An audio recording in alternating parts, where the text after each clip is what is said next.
Hello everyone. In this video, I'm going to discuss about emotion emphasis. What is the meaning of emotion emphasis? Sometimes we have strong feelings and emotions, right?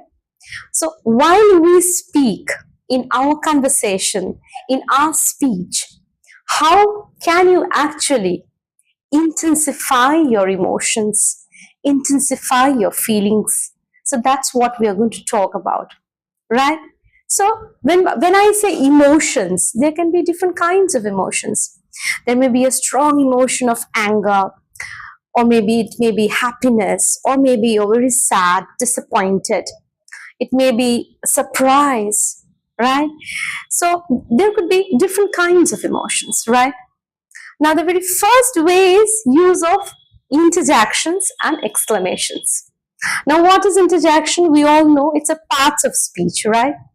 In which you use a single word to express strong feelings and emotions. For instance, words like ouch. Yes, when you are in pain and when the emotion is strong, you use the word ouch. For instance, ouch, my foot hurts, right? Or maybe there is a celebration, hurrah or hooray, we have won the game. Similarly, you can also use another interjection like, wow, what a beautiful location it is. So these are all interjections, a single word that expresses a strong feeling and emotion in conversation. Now, exclamation is slightly different, where you exclaim the same feeling but in the form of a sentence, not a single word. For instance, what a beautiful location it is. Right? So there's a difference between interjection and exclamation. Do remember, interjection and exclamation, they are ways through which you can actually express strong emotions and feelings in speech. Now, the next way is using the emphatic so and such. Now, what is this emphatic so and such?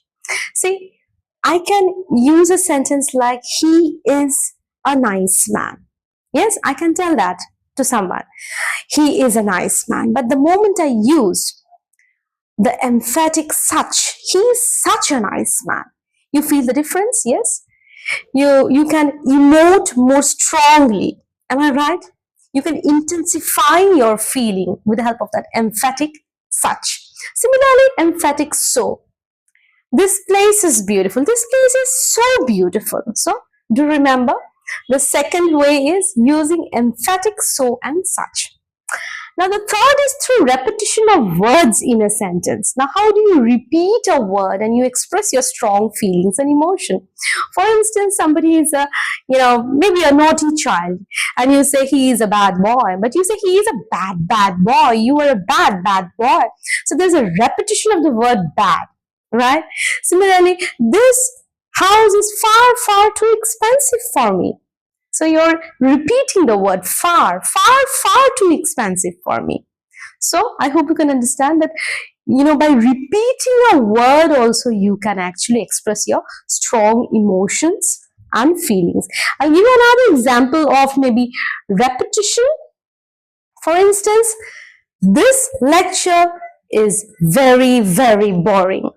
So, very. There's a repetition of the word very. This lecture is very boring.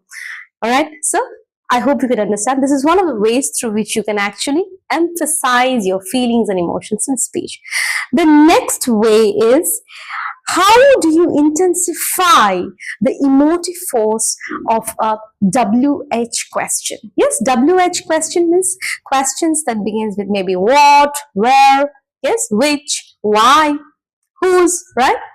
But how do you intensify the emotive force of a WH question? That's the point. Now, we can use certain informal expressions. For instance, you see, in this sentence, in this question, rather, what the hell are you doing there? I have used an informal expression, the hell. What the hell are you doing there? So you're expressing strong emotions, right? What the hell are you doing there? All right. You can also say, for instance, why on earth didn't you tell me? You could have told me. Why on earth didn't you tell me?